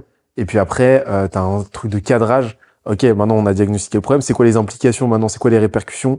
Qui en souffre? Dans quelle ampleur on en souffre, etc. Et après, là, tu peux passer à la partie médication, solutionnement, quoi. Et c'est vraiment ces 3 étapes-là. Et ça, c'est un truc. Je me suis rendu compte que, ça nous est arrivé de brûler les étapes. Et c'est assez problématique parce que tu t'identifies des solutions comme étant pertinentes alors qu'en fait t'as juste pas complètement scopé le problème et inversement quand tu grilles un peu les étapes comme ça quand tu t'assures pas que oui ce problème là que tu penses avoir identifié il s'ancre sur des symptômes précis, des conséquences précises qui sont observables en fait, t'as tendance quand t'es un petit peu quand t'es dans une éternelle insatisfaction comme nous à justement anticiper des problèmes qui ont pas lieu d'être en fait des non-sujets, des non-problèmes, et ça fait perdre énormément de problèmes, énormément de temps à énormément de boîtes. Ça nous en a fait perdre aussi. Tu te retrouves à te poser des questions sur des trucs qui juste sont complètement capillotractés quoi. Ouais, ça fait partie des informations pour moi à aller chercher en échangeant avec d'autres, tu vois, justement le côté trésorerie, tu vois, de se dire que oui, en fait, il y a des mois qui vont être plus bas que d'autres, etc. Donc c'est des choses où en fait c'est normal dans la vie d'un entrepreneur de le vivre. Au contraire, c'est souvent gage derrière d'une compréhension et d'un développement qui suit, tu vois, et parce que voilà, quand tu subis pas ces choses-là et que ça te tombe dessus, c'est un peu comme un couple. Hein. Si au bout de 10 ans, tu t'es jamais disputé, à la première dispute qui tombe, souvent c'est le drama. Donc non, moi je trouve que quand on va chercher de l'information comme ça, effectivement, quand on commence à se projeter sur et à identifier des problèmes qui n'en sont pas, souvent au contraire c'est une force qu'on arrive à observer et qu'on arrive sur laquelle on arrive à capitaliser quoi. Ouais, il y a une erreur aussi, je pense qu'on a faite à un moment, c'est à être biaisé par le négatif, c'est-à-dire il y a un problème et on a tendance à vouloir souvent tout changer quand il y a un problème, quitte à en oublier en fait tout le bon qui est juste en cours et qui a été fait. Et je pense que c'est la pire erreur parce que ton modèle en fait il a pu fonctionner pendant 10 mois. Il y a 1 mois où ça va pas le faire. Et tu vas commencer à mettre le nez en fait dans potentiellement toutes les problématiques, alors qu'en fait la problématique bien souvent elle n'est pas que interne finalement, elle peut être contextuelle. On en a parlé au début, ça peut être des jours des jours fériés, ça peut être des décalages qui sont pas dépendants de toi, ça peut être de la logistique, ça peut être des problématiques, des moments de down aussi qui arrivent. Donc après c'est comment tu les acceptes. Et je pense que la pire erreur c'est de se dire il y a un problème, il faut tout changer. Et résultat, tu t'y perds. Et en fait, le process, il est là pour ça. Il est là pour casser ce côté émotionnel, avoir un plan finalement, tu vois. Un peu comme dans les braquages, quoi. Quand il y a un plan, le plan, il est là pour être suivi. Et à chaque fois que le braquage part en couille et qu'il y a vraiment un gros problème dans le braquage, c'est genre il est sorti du plan, l'histoire d'amour. Du coup, en fait, ils sont sortis du truc. Et en fait, c'est là où direct, en fait, tout capote. Et le plan, bah, il est là à la fois pour donner cette visibilité-là, mais il est là aussi pour avoir quelque chose de rationnel auquel il faut se rattacher et décorréler ce côté émotionnel, tu vois, qu'on peut avoir envie de souvent aller challenger quand on est un peu dans le feu de l'action. Et c'est hyper important, je pense, de se rattacher en fait à ces bases-là du business qui ont fonctionné sans avoir pour autant à tout remettre en question. Mais ça, c'est un truc que je parle tout le temps de modèles mentaux, etc. Ça a été cette année mes vraies compréhensions. C'est que, ouais, les modèles mentaux, la théorie, le macro, ont une vraie résonance, en fait, dans ton quotidien et qu'en fait, tu peux expliquer énormément de choses par des modèles mentaux, par des frameworks, et là, typiquement, bah, tu parlais de ce mois-là qui allait dénoter par rapport aux 10 mois précédents où tu avais fait un mois pourri. Ça, c'est le principe même de régression vers la moyenne. C'est une constante, c'est une loi statistique, c'est une constante en fait. Ouais, allez, quand ta team sales débourre tout pendant 2 mois, bah oui, mécaniquement, par le logistique commercial, par le logistique de pipe, par le simple fait que bah si t'avais 100% de tes effectifs pendant 2 mois, bah le troisième mois, tu vas en avoir un certain nombre qui va prendre des vacances, c'est normal. 2 mois pleins, ça veut dire que troisième mois en France, vacances scolaires. Donc tout ça, ça signifie quoi? Ça signifie que bah ton troisième mois, par définition, il est voué à être moins bon. Voilà.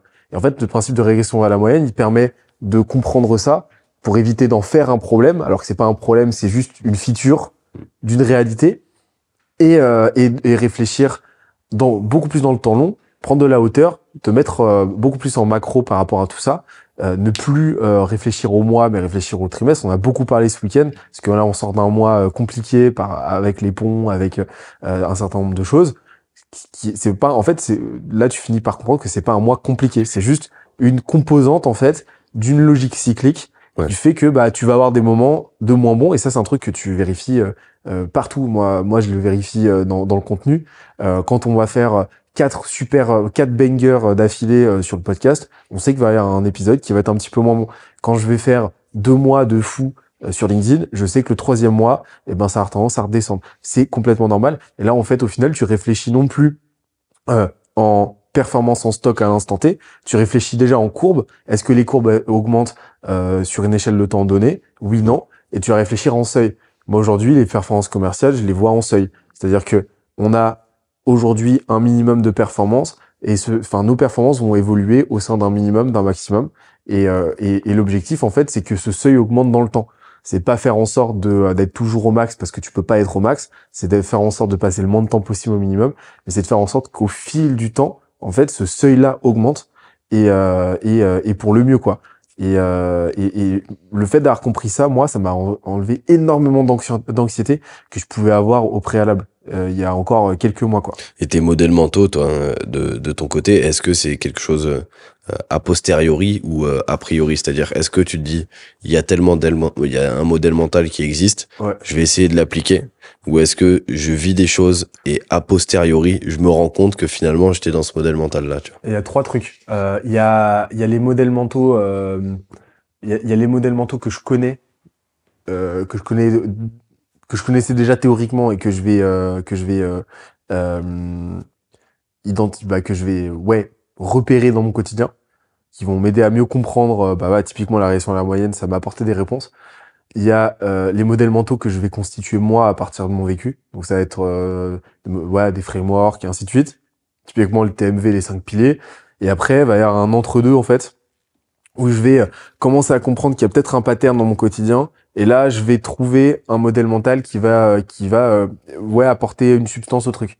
Mais je me suis rendu compte d'un truc, c'est que oui, je suis partisan du fait que tu peux tout théoriser en fait, et que tu peux apporter un pattern, un lien théorique à absolument tout ce que tu vas avoir dans ton quotidien. Après, est-ce que c'est pas vouloir faire sens absolu d'un truc qui est par définition chaotique? Peut-être, mais en tout cas, moi au quotidien, ça m'aide à gagner énormément de clarté,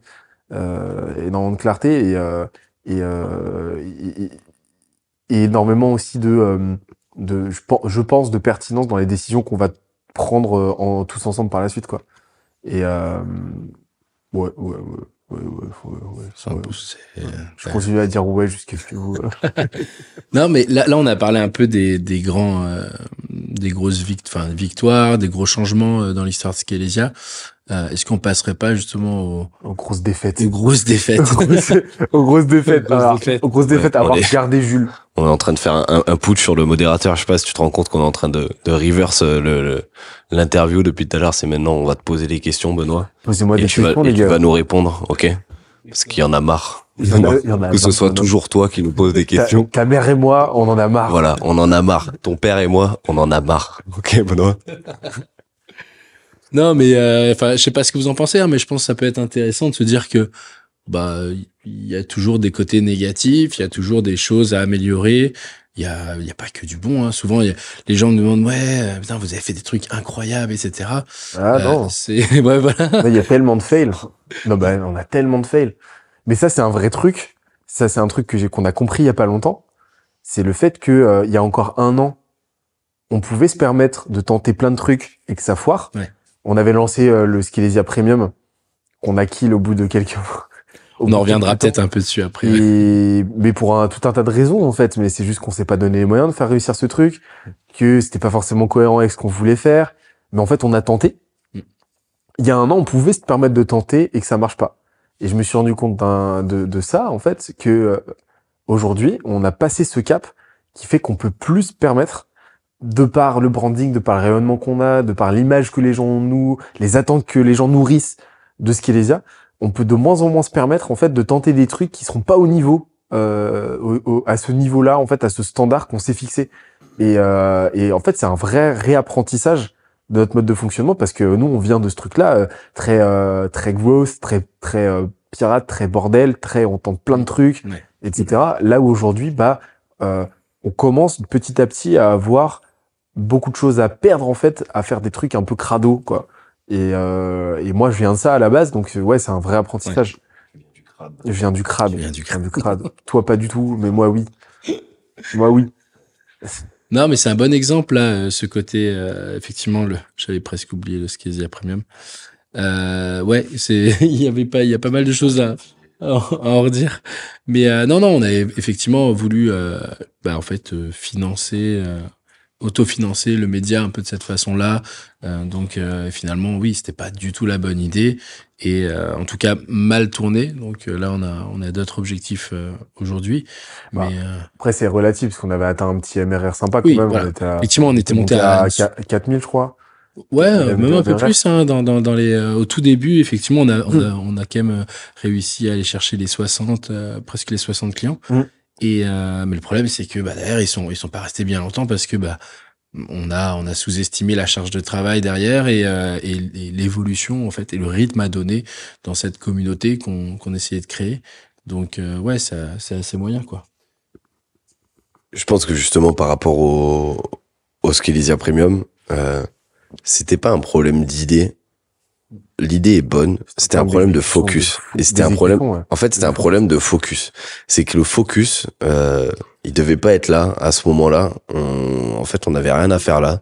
Ou alors, il aurait fallu prendre un product owner, quelqu'un qui va vraiment venir, en fait, gérer ça. Tu sais que c'est une discussion qu'on a eue avec Christian, parce qu'on s'était posé la question, est-ce qu'on aurait dû prendre un product owner? Et en fait, on s'est dit non, ça aurait dû être à nous de le faire, ça.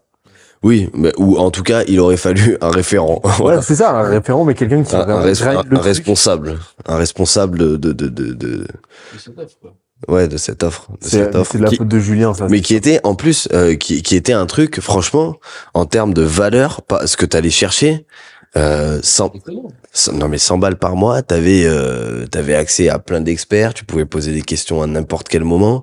Il y a tellement, mais on s'est pas donné les moyens, encore une fois, d'un truc du potentiel. Ouais. Mais c'est pour ça que je pense que c'est pas un problème d'idée, c'est pas que un problème de produit, mais qu'en partie, en tout cas, pas un problème de produit dans ce qu'on allait en tirer, peut-être un problème de positionnement dans le produit, peut-être un problème de proposition de valeur, ça oui, stratégie au niveau du produit, pas forcément très opérationnel, mais c'est vraiment un problème de focus, quoi. C'est que pourquoi on est allé faire ça? On a voulu aller créer en fait un MRR, on a voulu appliquer un business model finalement qui correspond pas forcément à ce qu'on voulait faire, et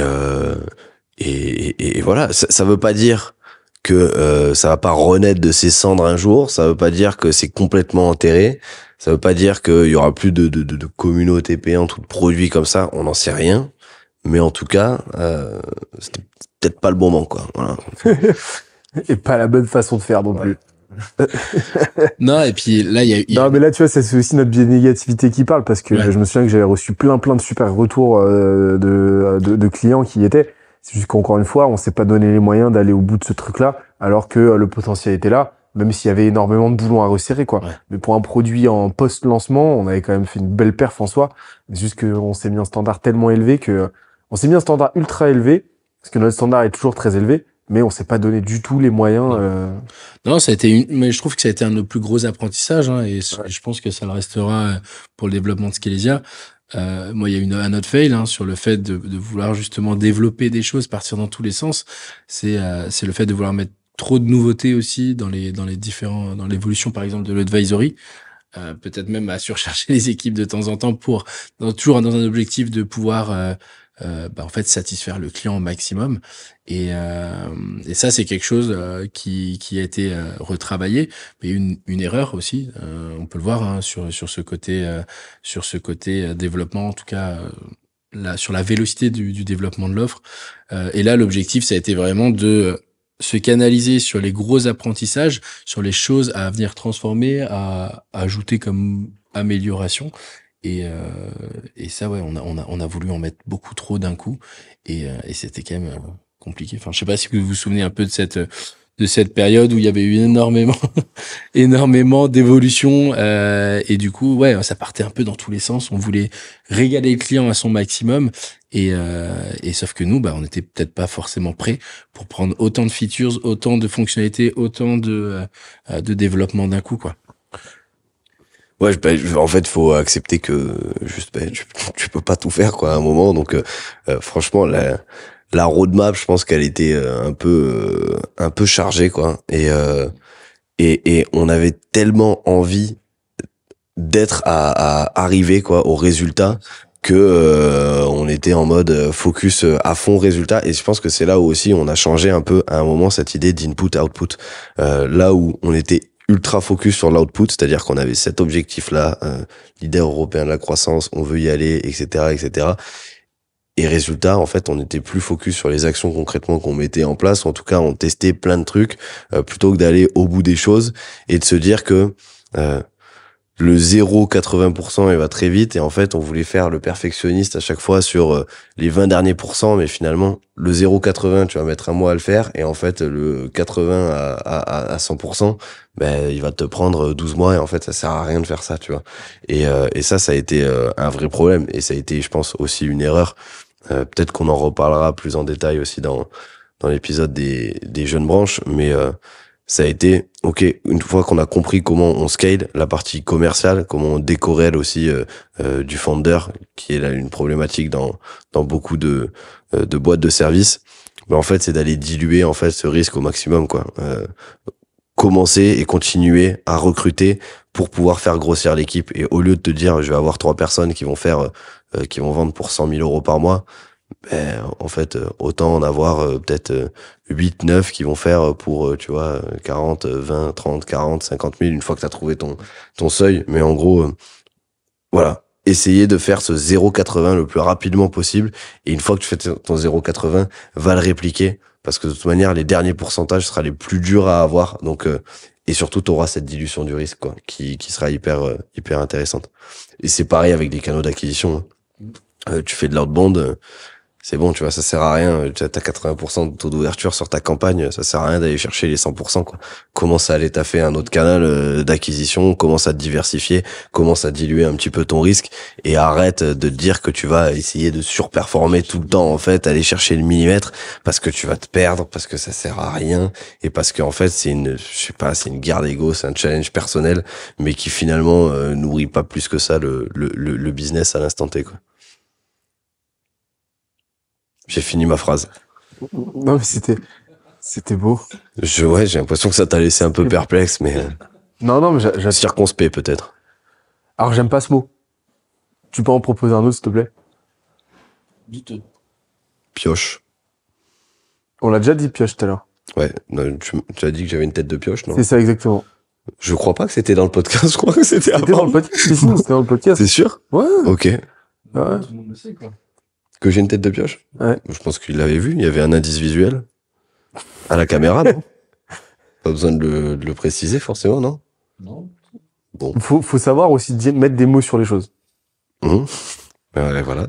C'est ton nom de famille, Rod, ou c'est ton deuxième prénom? Alors non, c'est le nom de mon père, en fait, Ok. Rod.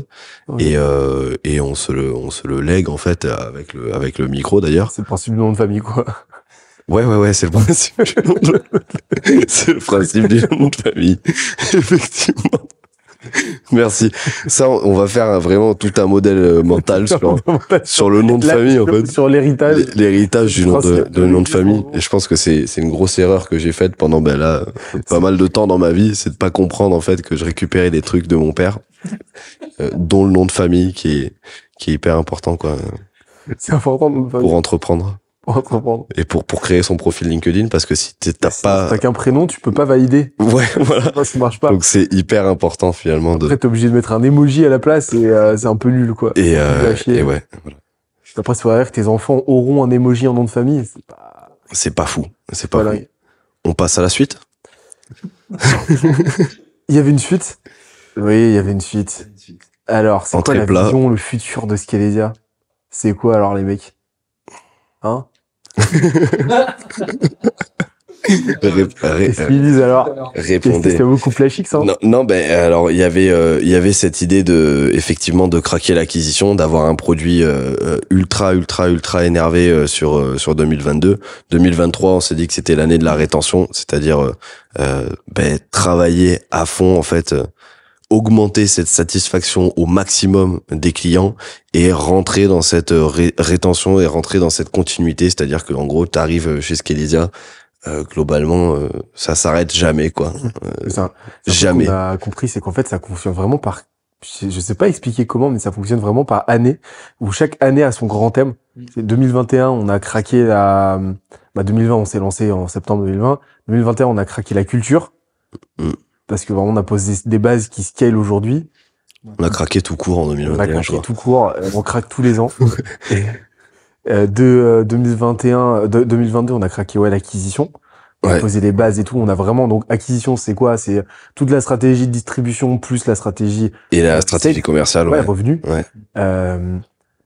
Ça veut pas dire qu'on a fini le jeu. Ça veut dire qu'on a posé vraiment des Ouais. bases qui aujourd'hui scale, quoi. 2023, là, on est en train de craquer, c'est l'année de la rétention. C'est-à-dire qu'en fait, en 2022, on en avait parlé, la dernière fois, c'est du fait que on a compris la différence entre satisfaction et rétention et que satisfaction n'est pas rétention, que c'est juste un proxy de la rétention. Un précurseur de la rétention. Et tu parles des clients super satisfaits, c'est pas pour autant qu'ils vont rester pour tout un tas de raisons. Et en fait, on a compris ça à la fin de l'année, donc on s'est dit cette année, c'est vraiment le mot rétention, quoi. Ouais. Et faire en sorte de créer l'environnement, l'écosystème, le système d'offres, le système en termes de positionnement, le système produit, qui fait que les clients, en fait, que ce soit que le coût d'opportunité d'arrêter de bosser avec nous soit tellement énorme parce qu'on leur apporte tellement de valeur, parce qu'avec nous, ils pètent tellement les scores que ça serait juste impensable pour eux, ça serait juste un mépris absolu du bon sens business que d'arrêter de bosser avec nous. Et ça, cette année, c'est exactement ce qu'on a envie de faire. C'est de s'intégrer, en fait, à 200%, en fait, dans les boîtes avec lesquelles on bosse et de se dire que, de toute manière, même si on craque la rétention et on commence à vraiment le craquer, parce qu'on a des clients qui sont aujourd'hui hyper satisfaits, on a le modèle qui évolue, le produit qui évolue tous les trimestres. En fait, il y a des fonctionnalités en plus, des features en plus, du support en plus, des modèles en plus, des manières de travailler en fait qui évoluent et à chaque fois de manière positive. Et je pense que en fait, c'est pas parce que tu craques la rétention que derrière tu vas pas avoir plus d'acquisition aussi, tu vois. On se focus sur la rétention, mais du coup, t'as plus de referrals, t'as plus de gens qui sont contents, donc en fait, tu fais de l'acquisition aussi de facto en craquant la rétention, donc ça c'est hyper important. Et derrière, ce qu'on s'était dit aussi pour 2024, c'est craquer la densité de talent, quoi. C'est calmer un petit peu les recrutements. Là, on est une équipe, un noyau, c'est un bon noyau quand même. Voilà. Et Toi, t'as un bon noyau, toi. moi, j'ai un bon noyau, ouais, aussi intérieur. Et Je sais pas du tout où je vais avec ça, mais j'y vais. ça, c'est voilà, c'est de l'info à picorer, donc vous la prenez pas, c'est du snack content, quoi. Et du coup, effectivement, l'année prochaine, travailler sur la densité de talent, c'est-à-dire on stabilise un peu, on fait monter en compétences de plus en plus en fait les équipes, tout le monde surperforme, et en fait t'as que des boss de fin dans l'équipe, peu importe en fait ton rôle, peu importe ton poste. Et ça, je pense que, enfin, j'ai vraiment hâte. Et finalement, on a commencé un peu à croquer sur 2024 parce que on investit en continu finalement sur la densité de talent, quoi. Mais ça, c'est un truc, justement, pour venir sur la rétention très vite fait. En fait, pour définir un petit peu ce qu'on entend par rétention, aujourd'hui, on a un produit en stock. En stock qui fait qu'on vend on bosse avec nos clients sur des plans de transformation sur X mois. Ça va de 4 à 8 mois en gros, voilà, donc avec une moyenne de 5-6 mois. Et le truc, c'est que 100% de nos accompagnements vont à leur terme. C'est vraiment extrêmement rare d'avoir des accompagnements qui s'interrompent. Donc là-dessus, on a un taux de rétention, un taux de churn qui est de 0% en fait. On a une rétention qui est totale. Nous, ce qu'on parle, ça peut arriver, mais c'est très très rare, quoi. Nous, on parle de rétention dans le sens de la continuité après réenquiller sur un autre plan de transformation pour continuer. Et ça, en fait, ça passe par tout un tas de boulons qu'il faut resserrer, de paramètres qu'il faut revoir, dont la satisfaction fait partie, mais on a compris que c'était pas le seul facteur, quoi. Bah là, comme tu dis, hein, ces fameux boulons, c'est aussi d'avoir une offre claire, en fait, en deuxième étape, c'est-à-dire que Et la en flux, première... pas seulement en stock sur 6 mois. Ouais, voilà, c'est ça, c'est de se dire qu'effectivement, on a une première étape, donc sur ces six premiers mois, mais bah il y a en fait tout le reste, c'est-à-dire que même pour nous, un des prochains, enfin le développement même en cours et ce qu'on va venir intensifier par la suite, c'est en fait de donner un maximum de visibilité et un maximum de cohérence en fait aux clients sur les prochains mois, sur pourquoi ils restent, comment ils restent, quelle flexibilité on va venir donner à cette offre-là en fait pour que les gens ils se sentent à l'aise de rester à vitam aeternam, quoi. Comme on a envie de le faire, c'est vraiment de se dire ok, go, pourquoi je reste chez Skelesia jusqu'au bout et surtout dans quelles conditions je vais venir je vais rester. Et ça c'est ultra important, sachant que la plupart du temps en fait il y avait pas cette en tout cas il y a quelques mois, je dirais, on n'avait pas eu forcément ce développement-là. Et ça, je pense que dans le futur de Skelesia, ça sera d'autant plus clair et ce sera plus précis côté client pour leur donner envie de rester sur un deuxième cycle, sur un troisième temps, sur un quatrième temps, et en fait avec un fil conducteur qui est ultra lisse et ultra clair, quoi, côté client. C'est vraiment la notion de clarté qui est essentielle et qui est multifactorielle. Il y a tellement de choses à clarifier au fil du temps, mais même pour nous, quoi. Comprendre vraiment en profondeur ce qu'on apporte, à qui, comment. Mais ça prend du temps. Et ça, c'est un truc qu'on a compris aussi, c'est que il y a énormément de problèmes que tu peux pas résoudre à l'instant T, auxquels tu es obligé juste de laisser, de laisser du temps, et qui vont se décanter au fur et à mesure d'eux-mêmes, quoi. Il y a des problèmes que tu as identifiés, mais c'est juste pas leur moment, en fait. C'est juste comprendre qu'à l'instant T, tu ne peux pas les résoudre.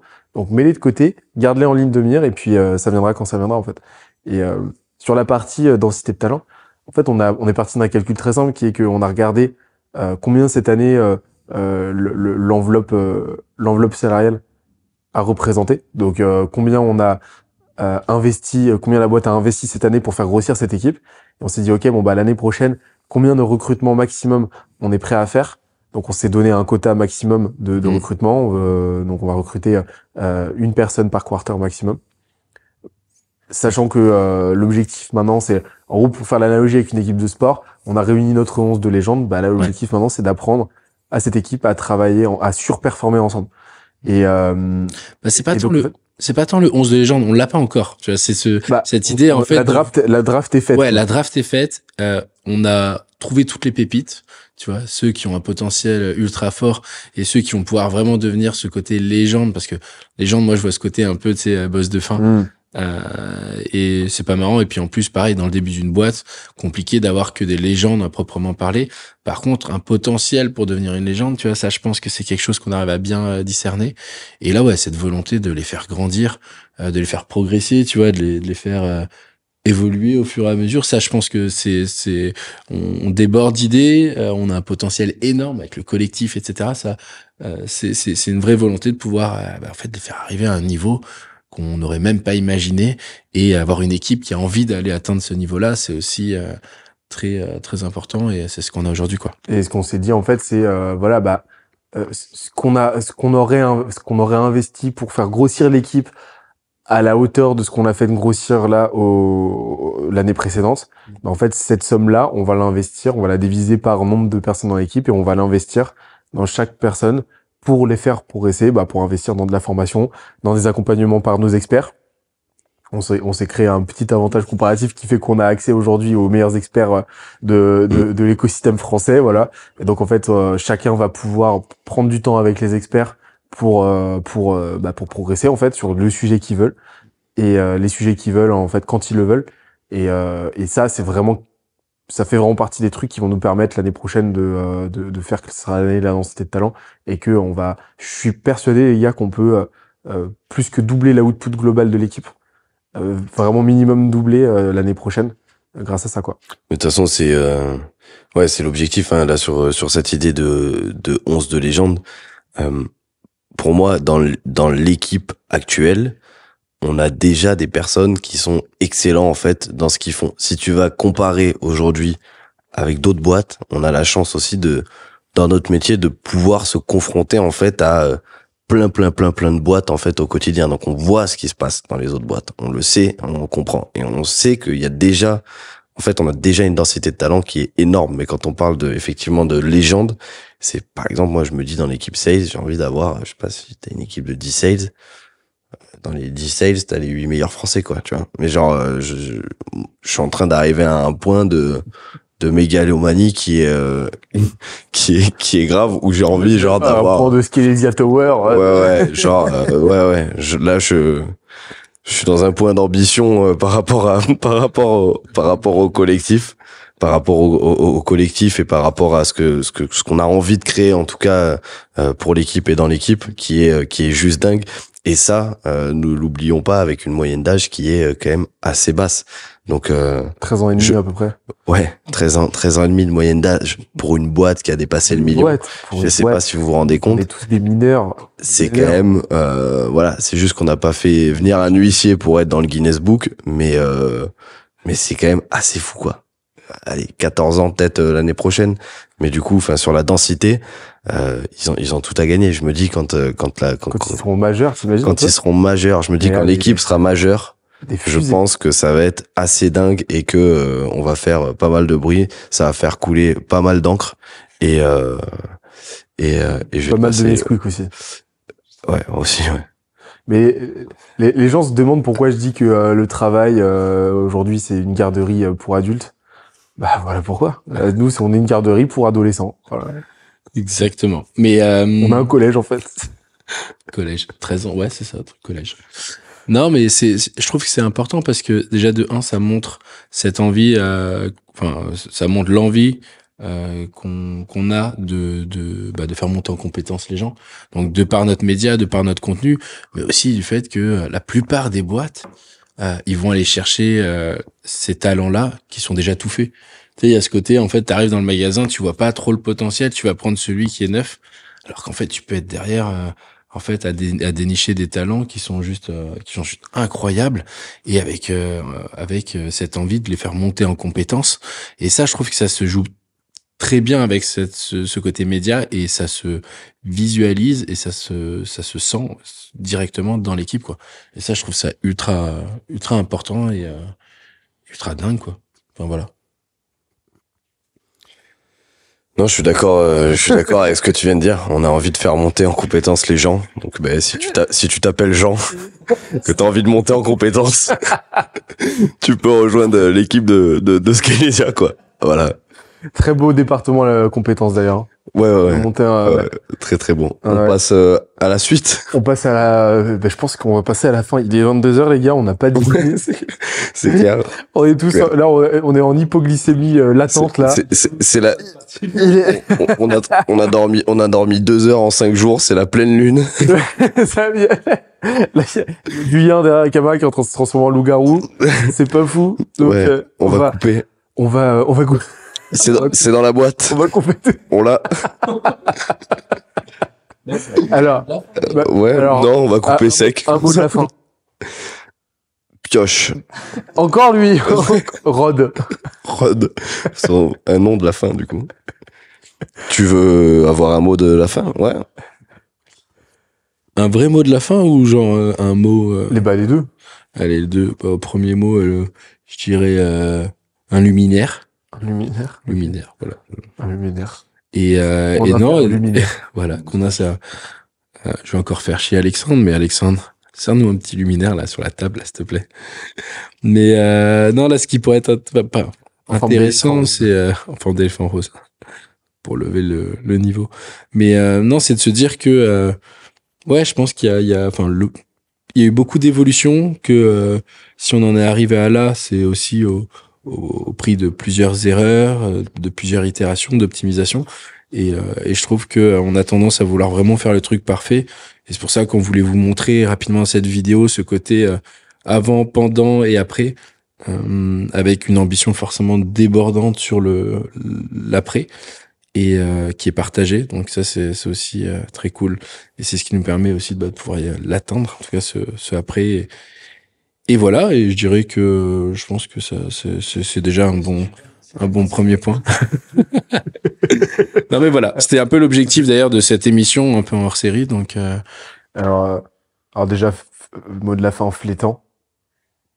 Parce que c'est un Ouais. poisson qu'on considère pas à sa juste valeur. Voilà. sous côté. Il a tout ce qu'il faut, il a tout ce qu'il faut pour réussir, et personne ne le considère. Donc ça, c'est vraiment un problème. Je voulais déjà finir sur cette note-là un peu plus sociétale, Ouais. qui dénonce un peu plus, qui Mm. prend des engagements, que Skelésia, c'est une boîte qui s'engage. Non mais moins sérieusement maintenant, je sais plus du tout où je voulais en venir. Je suis complètement- J'ai explosé au vol. J'ai explosé au vol. Le mot de la fin, mais il y en a C'était pas. quoi En Parce fait. que je voulais Il y en a rebondir sur ce que Ah, t'allais t'es dire. Je vais Ah, rebondir sur ce que t'allais dire. T'as dit quoi, toi, déjà? Ouais, j'ai parlé de ce côté avant, pendant et après. Ouais. Et le fait que, bah voilà, si on est arrivé à là aujourd'hui, c'est Ouais, c'est ça, en fait. C'était la notion de sacrifice. Ouais. C'est-à-dire que moi, j'ai compris déjà à titre perso, déjà à quel jeu je jouais. Donc, j'ai compris que je jouais pas au jeu d'un autre entrepreneur qui réussit. On joue au jeu Skelésia. On joue pas au jeu de n'importe quelle autre boîte, concurrente ou pas. C'est pour ça que nous, on considère peut-être naïvement qu'on n'a pas de concurrents. En fait, on a que des partenaires. Mais en fait, on joue à notre propre jeu. Moi, à titre perso, je joue à mon propre jeu. Et j'ai compris au sein de ce jeu-là quelles sont mes règles de plus en plus. Là où il y a un an, en fait, j'avais tendance à me perdre un petit peu, à nourrir des ambitions qui n'étaient pas les miennes et tout, et surtout à commencer à sacrifier des choses que j'étais pas prêt à sacrifier, ma santé, un équilibre pro-perso, etc., un certain nombre de variables en fait. Et j'ai compris cette année que et on en a parlé ensemble entre nous, que en fait nous, notre ambition elle est pas capée. C'est-à-dire que on a envie d'accomplir des choses, mais juste phénoménales. Mais par contre, on a compris au sein de ce jeu-là ce qu'on n'était pas prêt et pas prêt à sacrifier. Et ça, en fait, ça a apporté un gain de clarté, mais juste monstrueux en fait dans notre façon d'appréhender je suis d'accord. la boîte, d'appréhender le quotidien, dans notre façon de bosser entre nous, dans notre façon de bosser individuellement. Et j'ai l'impression qu'en fait, depuis qu'on a ratifié tout ça, depuis qu'on en a discuté, et ben il y a eu un nouvel appel d'air en fait de malade mental.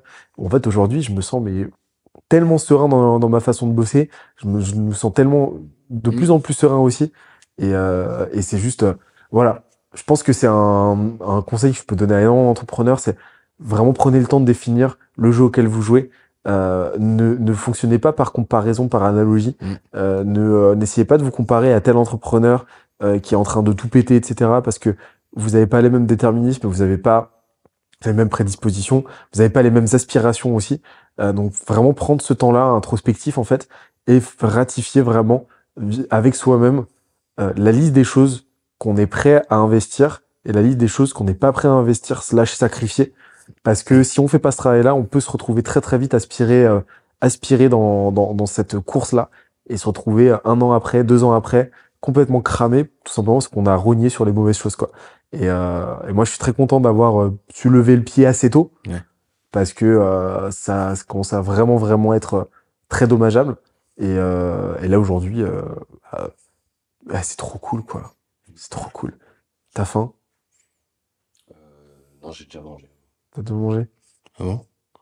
Bah non. C'est vrai, ça? Bah non. Non, mais voilà. Donc, le petit Ok. conseil de fin, manger avant de faire quand même un podcast. Sinon, on arrive dans on peut faire un petit zoom à ce niveau-là, s'il vous plaît. C'est donc sur une hypoglycémie. Sur une belle hypoglycémie. On a, Donc, on est en train de perdre l'œil droit de Donc, Jules, là. on a plus, on a plus les glucides. Le grappling, ce sera pour un autre Ouais. épisode finalement. Non? En tout cas, merci de nous avoir regardés et on se retrouve très vite sur TV9 et un petit tour, un petit café à Skilesia Tower. Ciao.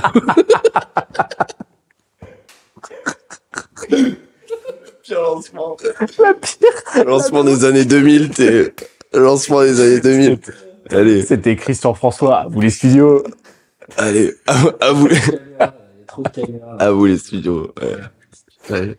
T'as un petit truc dans les cheveux là. Pardon. Et ce soir, Julie Esco juste après nous. Et d'ailleurs, qui intègre l'équipe AO.